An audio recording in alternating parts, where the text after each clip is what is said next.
Sometimes I sit around and I think about all the things that people have made. From fire to spaceflight, we have made it the theme of our existence, inventing new ways to look and control the world around us.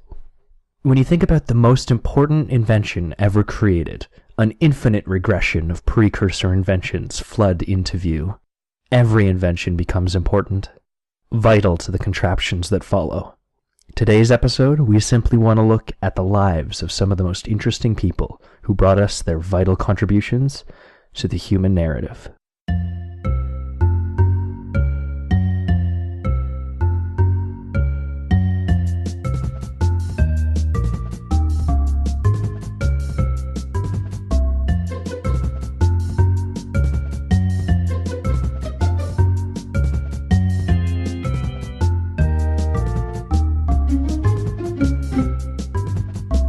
You're listening to Mind the Gap, a podcast about science, skepticism, and trivia, bridging the gap between your minds and everything else. I'm Mackie Drew. I'm Alyssa Chenery. And I'm Keegan Gwendolyn. And our show today is called Inventive Individuals. Today, each of us are going to cover one inventor's life work. And, do you want to take it from the top, Keegan? Sure. Well, I had a little bit of trouble picking a inventor to do. So I got some suggestions, and I picked what I thought was the most interesting. Now, I want to preface this with, this is like a highly historical topic. So the nature of history being that it's a little bit sketchy. None of this is as confirmed as I'd like it to be, but that's just what we have to work with. So I did my topic on a man named John Montagu. He was born on November 13th, 1718 in Britain. His father died when he was 4, and he left John as the heir to his grandfather's political office as the Earl of Sandwich. Maybe you can see where I'm going with this. Really? I hope it's going where I think it's going. At the age of 10, John became the 4th Earl of Sandwich in 1729. He went on to hold many military and political offices, as was the custom for, the well-to-do. He went on to hold many military and political offices, as was the custom for the well-to-do Britain at the time, including Postmaster General, who's responsible for maintaining the postal system for the British government, the First Lord of the Admiralty, which is part of the Board of Admiralty, which commanded the British Navy, and Secretary of State for the Northern Department, which was responsible for relations with the Protestant states of Northern Europe. So this was a fairly important guy in his time, and you've probably never heard of him before. But because he was First Lord of the Admiralty, and had approved funds for purchasing and outfitting several ships for a prominent Captain James Cook, the captain initially named the Sandwich Islands in the Pacific after him, as well as the Montagu Islands off the coast of Australia, the South Sandwich Islands in the southern Atlantic, and Montagu Island in the Gulf of Alaska. You'll probably be unfamiliar with most of these islands, but you probably know the Sandwich Islands by their modern name, the Hawaiian Islands. Yeah. Oh, I didn't know that. That's cool. That's cool. The native name for them is Hawaii, and so they were sort of renamed later on. Good. Home and bread and meat. Yeah. He was educated at notable British institutions, Eton and Trinity College in Cambridge. And though he held many important and powerful offices, he didn't really accomplish very much. The history here is kind of sketchy because some information may have come from his enemies, but he's regarded roughly as an incompetent and corrupt individual. Of course. Oh. He did, however, have one notable invention, which you've likely guessed by now. He invented the sandwich. This is a bit debatable, but nothing makes for a better story. I was going to say, okay, so here's the thing. Nobody put meat and cheese between bread before this? Well, Nobody let me tell you. you. People had been wrapping foods like meat and sauces and stuff in pita bread or tortilla for many years in the Middle East and Central and South America, respectively. But nonetheless, apparently nobody had put meat between 2 slices of bread until this guy. Wow. Many will disagree and say that the food item existed beforehand, but the history is not well known, and at the very least, John Montagu 4th Earl of Sandwich, was the namesake of the food item. There are 2 stories. One is more interesting, and the other one is probably true. But both put the invention of the sandwich around 1762. So, which one do you guys want to hear first? I would like to hear the true story, and then we'll go to the Oh, good I one. want to hear the exaggerated one first. All right, we'll go with Alyssa. All right, fine. Well, we don't have to. We just... So, allegedly, the Earl was quite the gambler, favoring card games like cribbage. He would play for hours on end, and naturally he'd get hungry, but he wouldn't want to stop playing, so he needed a food that he could eat with one hand, leaving his other hand free to hold cards, and he needed to be able to eat it without his fingers getting dirty, so he wouldn't get the cards dirty. So, he would order his valet to bring him salt beef between 2 pieces of toast. The toast served to keep his fingers clean while he played. And his gambling friends would see him eat the dish and would order, quote, the same as sandwich. So you're ordering a sandwich. Yeah. Okay, that's clever. You know, this kind of settles the whole bread versus toast debate on sandwiches too, doesn't it? A true sandwich being toasted. But it doesn't really make sense in the story because, like, when you bite into, like, toasty things, it's going to crumble and, like, you're going to get dirty. Like, if that was his concern. Well, not good. see, But you know. I think the standards for hygiene were a little bit lower in 1762. Maybe. It's You might have probably a point relative there. term.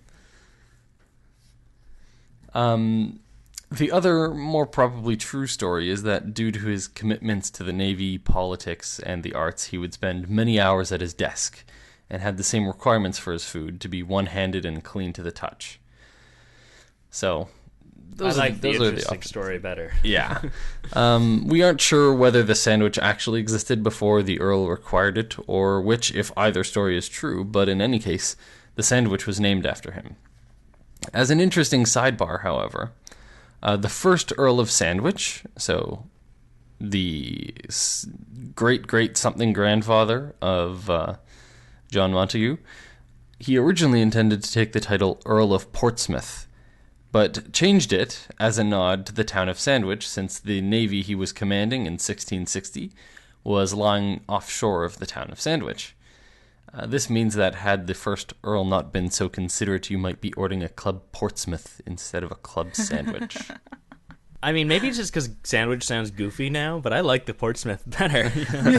I don't know.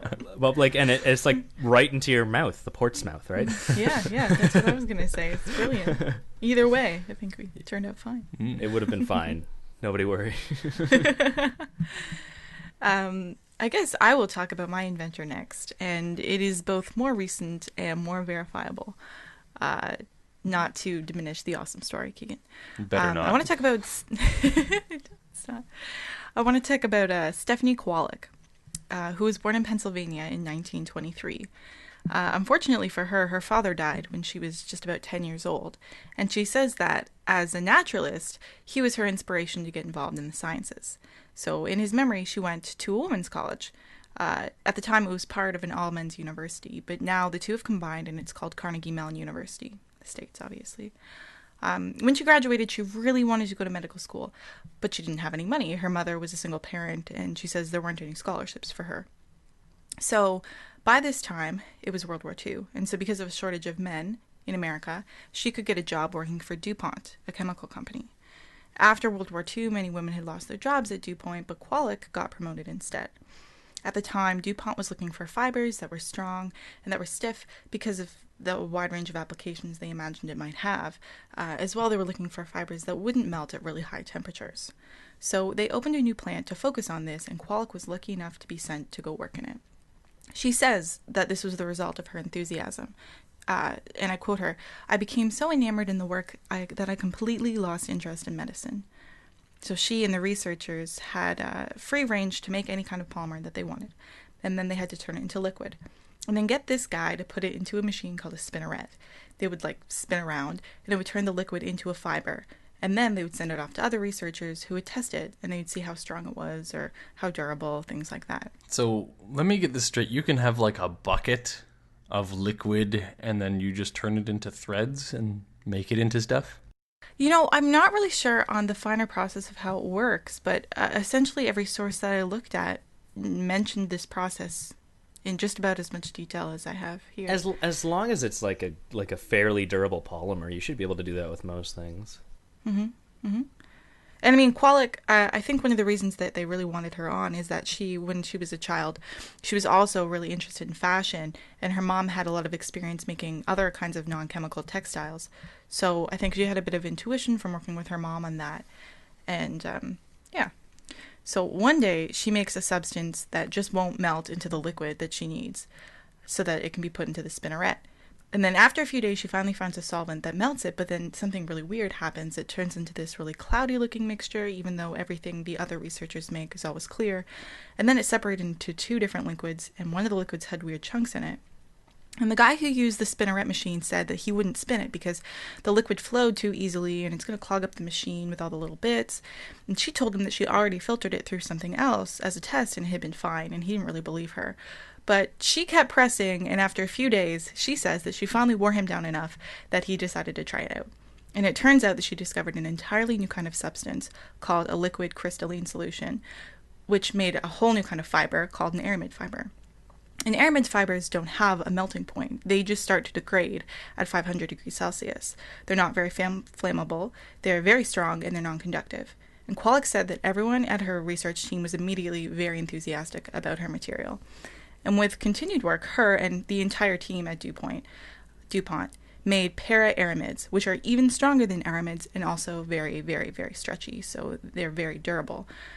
Aramids have replaced asbestos. They've been used in tires and loudspeakers, tennis strings, canoes, parts of spacecraft, and jet engine enclosures, and just almost everything you can imagine. The most famous of these is, of course, Kevlar, which is 5 times stronger than steel on an equal weight basis and is used in bulletproof vests and all kinds of other things. Yeah, Qualic worked for DuPont until her retirement, when she started speaking with middle school children to encourage them into science. Yay! She won a ton of awards through her life. She's been included into inventor halls of fame, etc. And when in 1999 MIT gave her a Lifetime Achievement Award, they also interviewed her. And I watched the whole interview. It was very interesting. But during that, she said something, and she said, "I can't think of a greater high you could possibly get than by inventing something." I thought it was a cool story. That is a nice story. Yeah. That's cool. I hadn't really thought about the inventor of Kevlar.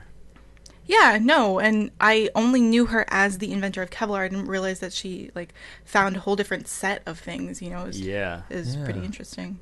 That's really cool. Fibers that just start, I guess, they disintegrate when it gets too hot instead of melting? They break into pieces instead of becoming a liquid. It's really cool stuff. Okay, well, I wanted to talk about one of my favorite people, Alan Turing. I thought I was one of your favorite people, Mackie. Well, yeah, but you're like sixth. What have or you seventh. invented? What have you invented? He invented a way to be wrong more than anyone else. Which, if you don't know, is the greatest insult you can throw at Keegan. So glad I'll be facing him later in a quiz. So, our story begins in 1927 when he was just a boy of 15 years old in England. He was at a boarding school for boys, and he was fairly bullied. People didn't really... he wasn't such a strange character, I suppose. He was a reasonably looking fellow, whatnot. But he was fairly, awkward around people. But he did have one friend whose name was Christopher. And they spent all their time together... And it actually turns out from letters after the fact that we found out that he was in love with him. But the other guy had no idea. He didn't reciprocate at all. Aww. And everybody kind of thought it was weird how close these two guys were. But romance. Exactly. Aww. Yeah. The other student actually, Christopher, he hadn't told any of his classmates, but he was actually really sick with tuberculosis. And one day when he didn't come to school, his teachers had to tell him that, he died. So this was, That's heartbreaking. While he was still in high school, his best friend died, and he was initially very obviously extremely upset. And he wrote, this is when he wrote all of his letters about, basically to Christopher, where he would assume he'd meet him again in heaven. But eventually he kind of lost his belief in heaven and, gods and things like that. And he sort of decided that rather than focusing on his love of Christopher, he was going to focus on his love of math. So when he went to university in 1931, he went to King's College, Cambridge. He was still a loner there, and he would generally just sort of hang out in fields and forests with his thoughts, and that's where he said he got his best work done. And in fact, in grad school in 1936, he in one of these fields, he constructed the idea for a machine that could quickly solve any math problem given to it, and he called it the universal machine. And it was really never his intention to actually build the machine. It was sort of it was just a thought experiment, like what can we learn from this? And the idea was basically there was an infinitely long piece of tape that had ones and zeros on it. And this machine was used to interpret that and intake instructions. And starting with simple operations like addition and subtraction and moving up to more complex things like calculus and like complex algorithms, he basically demonstrated in his time as grad school that this machine could do any math problem that we could ever throw at it. Anything we knew about math, it could do, and it could do it quick. And basically at the time, like, this was unheard of for machines. Like, we know today, like, of course, you can just program a machine to do anything you want.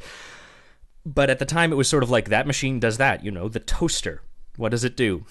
It toasts. Yeah.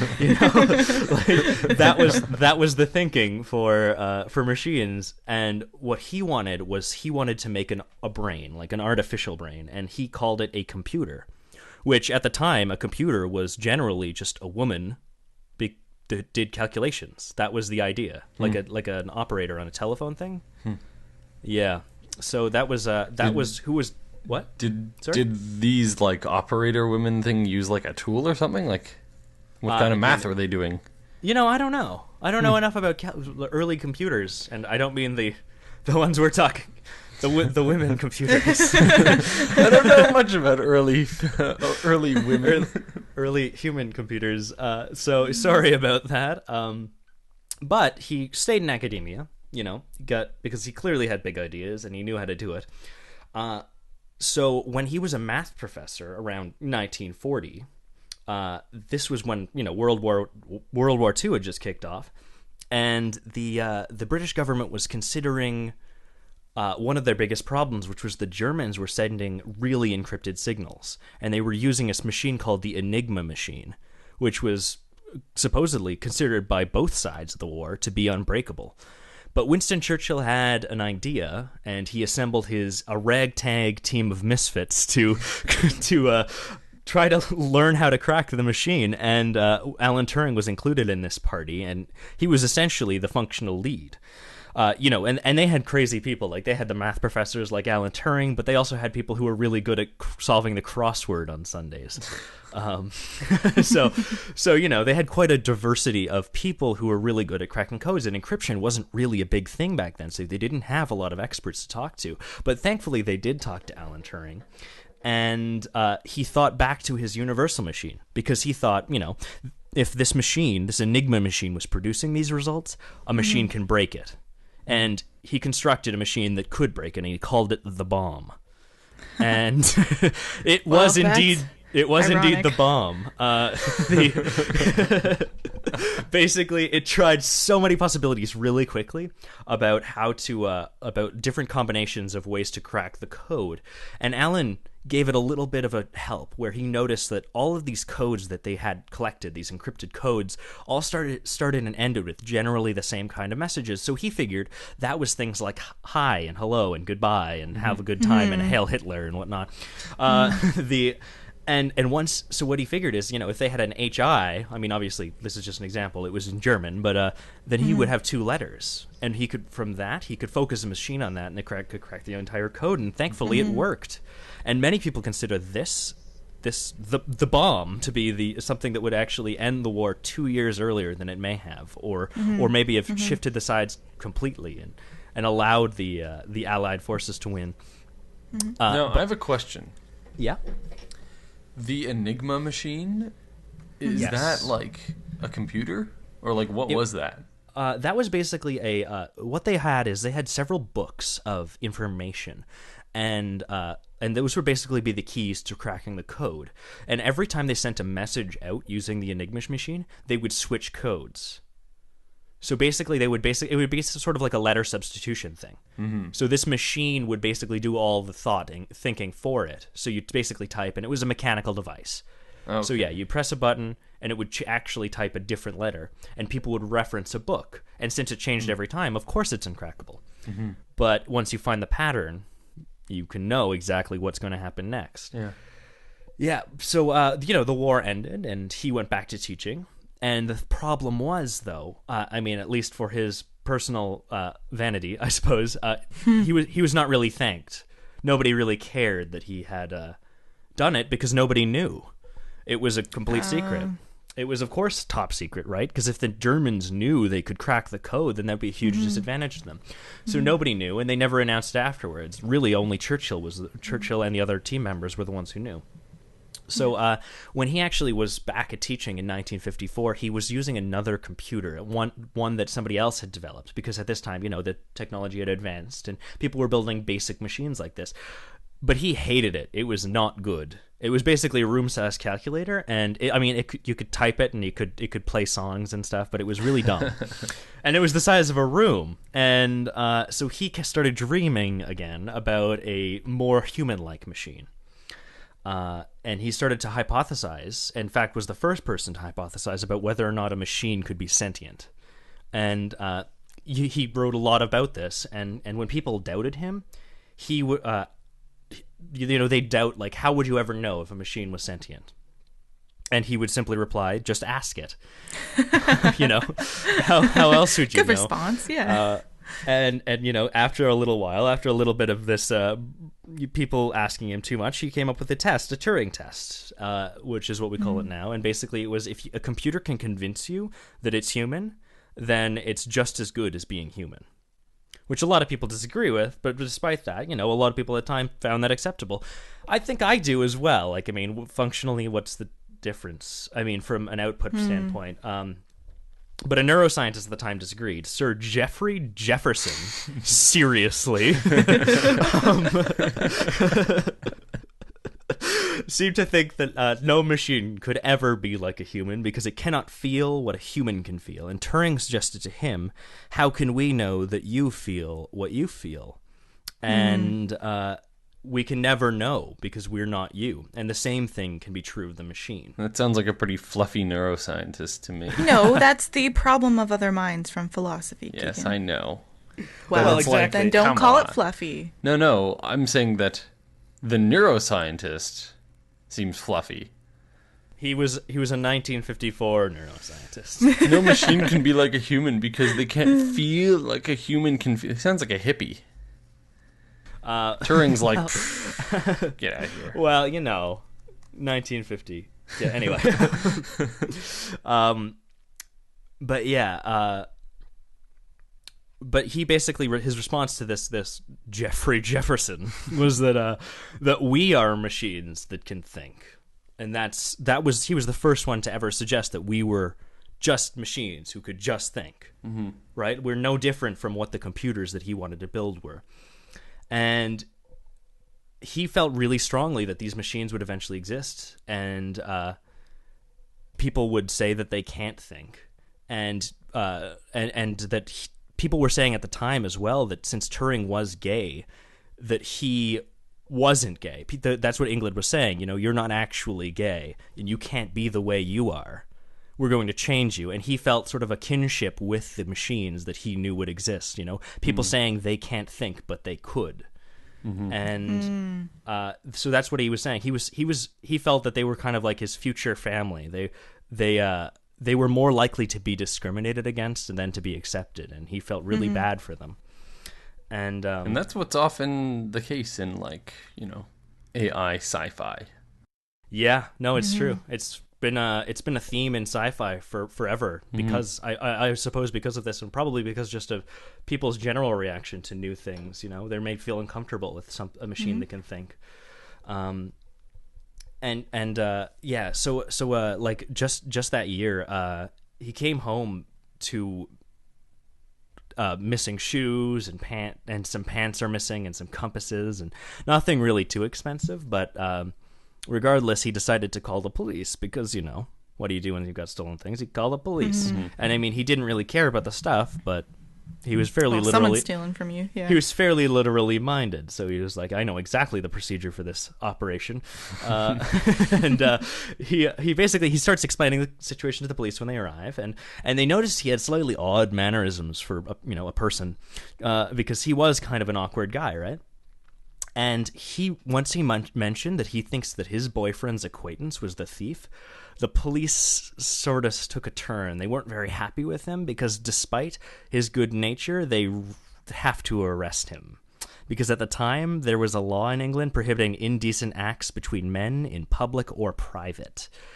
So he didn't, explicitly state it, but he was explicit enough that they arrested him. And he had a quite public court case at the time because despite not having credit for the World War II incident until during the court case, he was a prominent math professor, right? And even though there were character witnesses, that would help him out in the court case, he actually was given a quote-unquote break from his sentence. Rather than jail time, he was sentenced to estrogen pills and estrogen implants. What? That doesn't even make any sense. Yeah, the idea at the time, which in this was really rough pseudoscience, that if you gave people regular estrogen, that they would cure them of their homosexuality. And it did a bunch of stuff, like, it made him impotent, super depressed, and he began growing breasts. But the one thing it didn't do was it didn't make him straight, because he was still really vocally gay.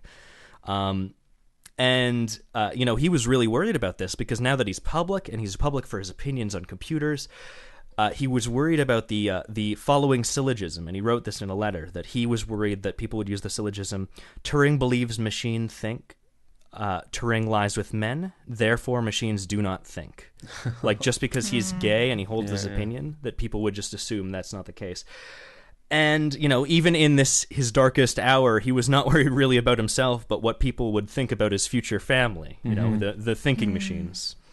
And in 1954, he was sort of took a cue from one of his favorite films, Snow White. He particularly loved the poison apple, and he dipped a poison apple in cyanide and took a bite, committing suicide. So hang on, he dipped an already poisoned apple into cyanide? Yes. He dipped an apple in it was poison, and he dipped it in a cyanide. Double poison. Poor guy, though. That's such a sad story. But he ending. invented the computer, so that's something. Yeah, it's good. Yeah. He must not have been that old. What, like 40s?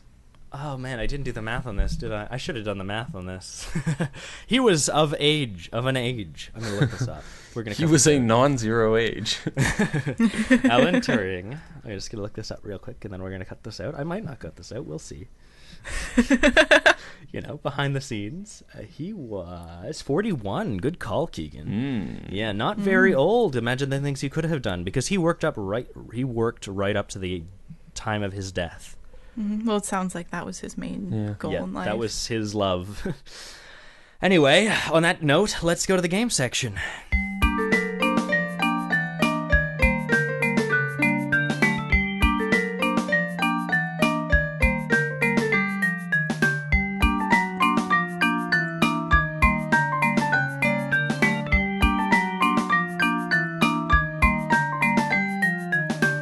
Welcome to the game section. So, guys, if you were making a Rube Goldberg machine, what would be the first step? So, hang on. Now, forgive me, because I've heard of it, but I don't remember what it is. A Rube Goldberg machine is one of those crazy things where you see an inventor in a TV show or a movie when they have like these crazy contraptions where like a cuckoo clock sets off like a hot air balloon that like eventually ends up just cutting a piece of toast. I was thinking about that earlier when you said toaster. Okay. Have you seen OK Go's This Too Shall Pass music video? I've never seen anything. They have a giant Rube Goldberg machine. Oh. Yeah. Or that recent commercial for Goldie Blocks, like girls' toys. They have a huge thing for the whole commercial. It's hilarious, actually. Well, I'll have to see it. So, Mackie, by first step, do you mean... How would you set it off? So... I intervene to set it off? Exactly. Like what I do to set it off? Or it takes in some sort of input. I would have it where I'd have to win a game of Monopoly for it to work.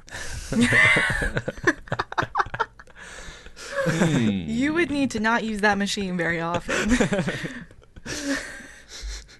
I just need a piece of toast. No, I'd make mine like animal related. Like I'd bring a dog into a room with like a Sacrifice cat. No, I wouldn't sacrifice it. I'd have it on a leash. Like I don't want to commit animal cruelty. I just want the dog to bark at the cat until the cat like walks off like into the other room and like steps on a pressure plate designed specifically for their weight. Like that's the thing. She's worked out the mechanism and everything. I'd want to do a barrel roll. Oh, maybe to set off or turn off your alarm clock. You can barrel roll out of bed. There you go. There we go.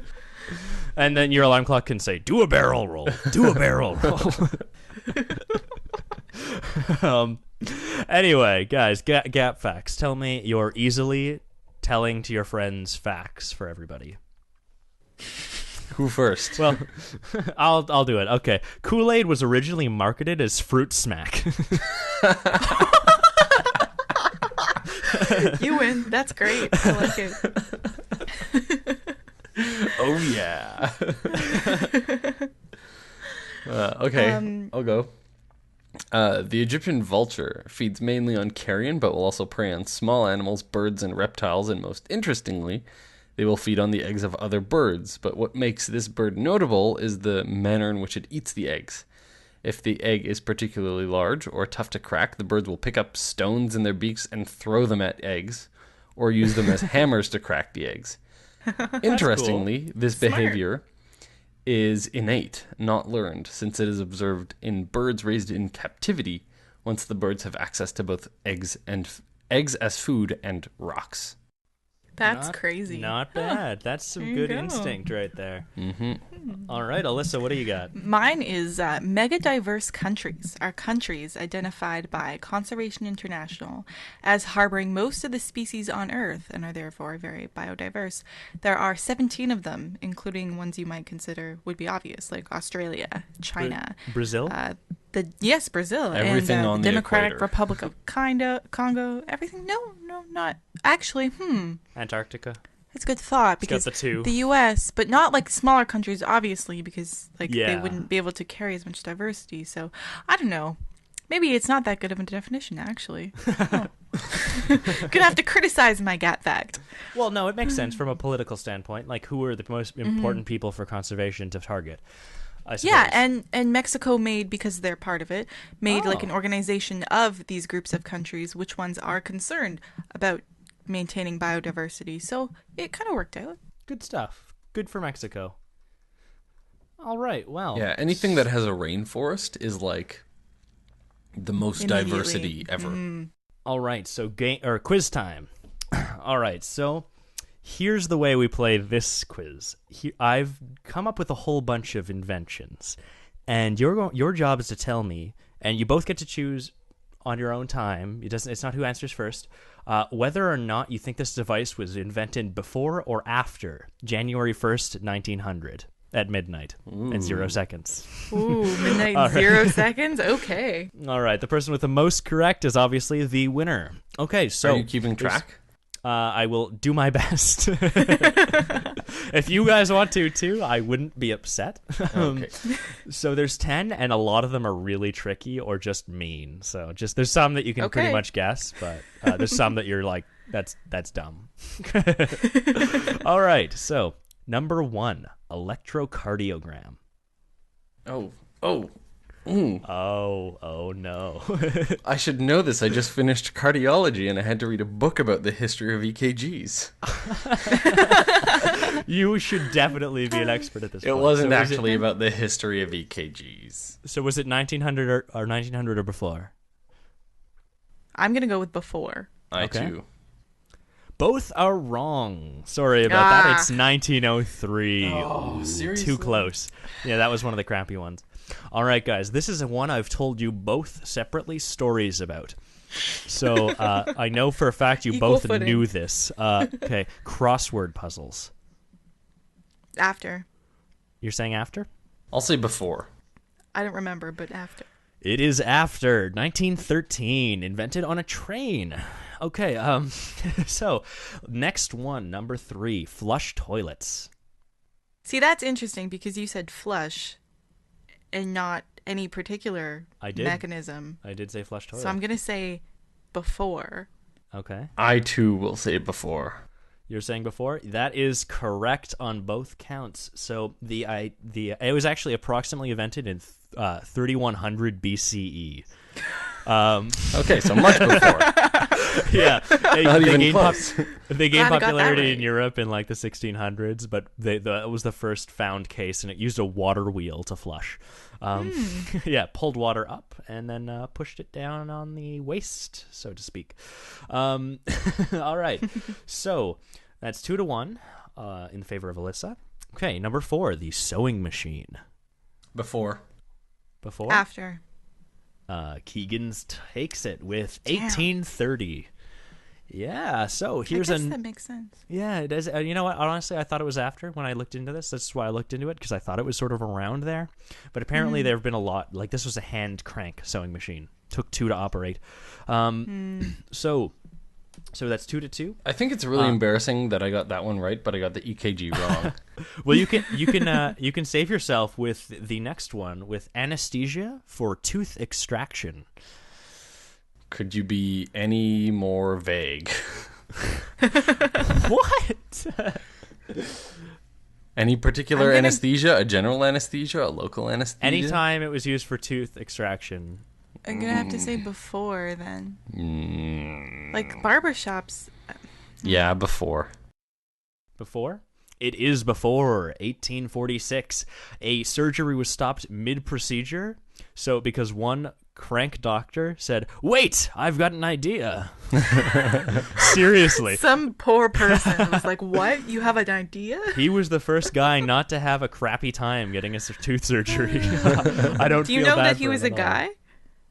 Like, What? do we have details of this Oh, story? Like, yeah, it was yeah. a guy? It was a guy, and he was not looking forward to the surgery. And he's like, "Wait, I can help." That's great. Yeah, this one guy, and I think he was actually, he started off as working in, oh man, what was it? I think it was like a wood carving. Anyway, he was not a professional doctor.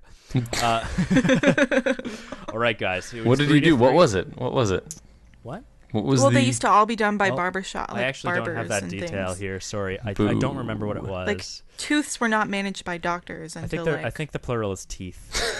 oh my god, teeth were not managed by anyone other than barbers for some reason until barbers more were also contemporary surgeons.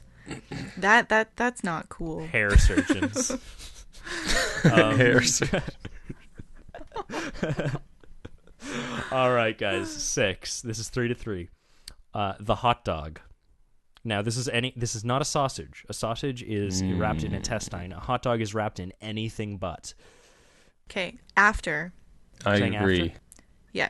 Approximately 1,200 CE. What? Wow. Yeah. No, I was gonna think that it would have to be like industrial, You know what? farming because of it's made up of all the parts you don't want. It certainly I thought- wasn't called a hot dog. No, of course not. No, but I'm talking about the thing itself.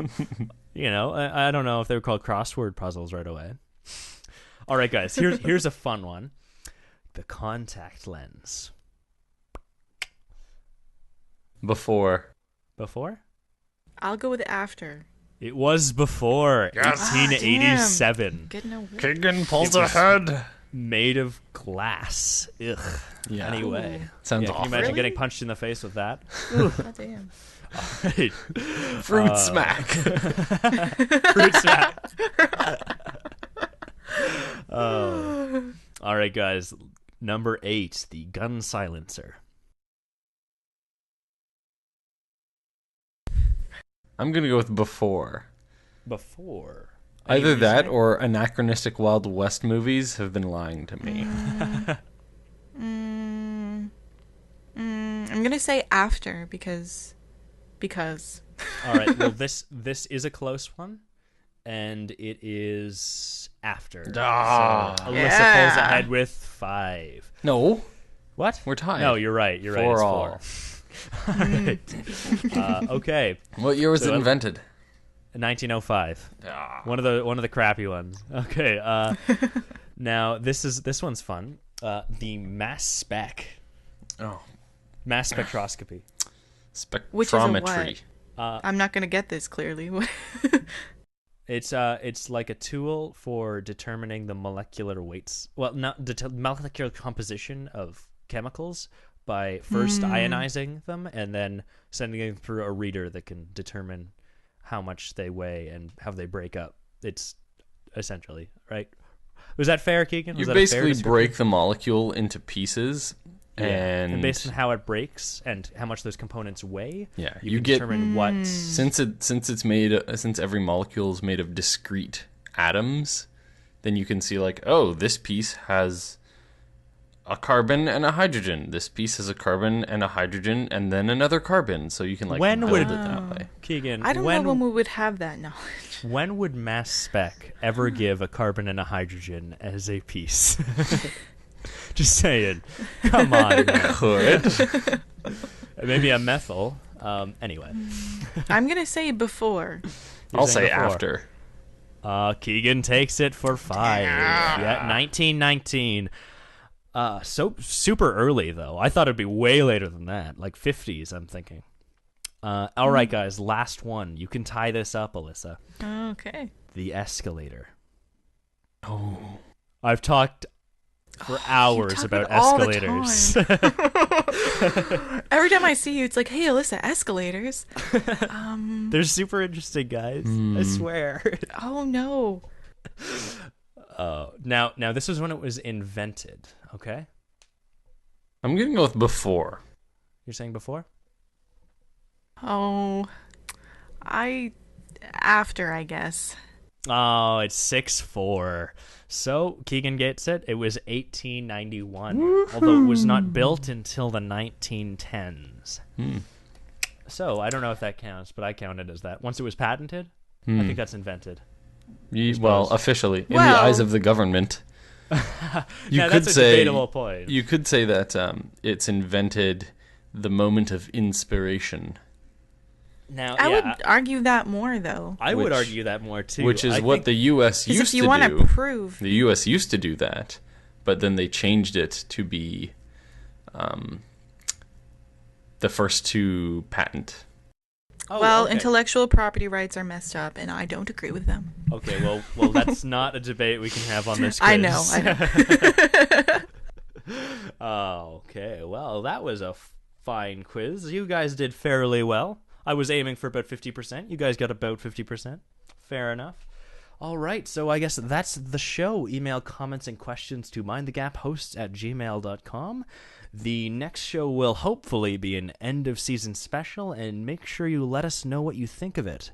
Subscribe to us on YouTube, iTunes, Double Twist, or the podcast feed of your choice, and be sure to like or rate us depending on your platform. Thanks for listening. I'm trying so hard. I'm trying so hard right now. I'm sweating. It's like this is like taking a lot out of me to not laugh right now.